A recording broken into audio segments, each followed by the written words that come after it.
ቂጤና ጥቤ መልሶ የሚሸተው ነገር ለምንድን ነው? አይ በቃ የሱር ሲስተምህ ላይ ሊኬጅ አለ ማለት ነው። እና ታየው የሚደፈን ነገር ካለ አስደፍን። እና ምንድነው? ምን አይነት ጥያቄ ነው እንዴ?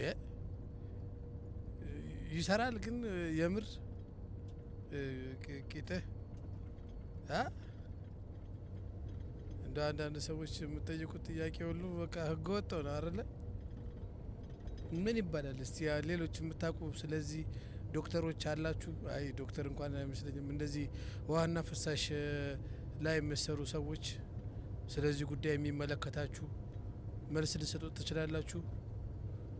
ቶሎ ቶሎ ነው እንትን የሚለው።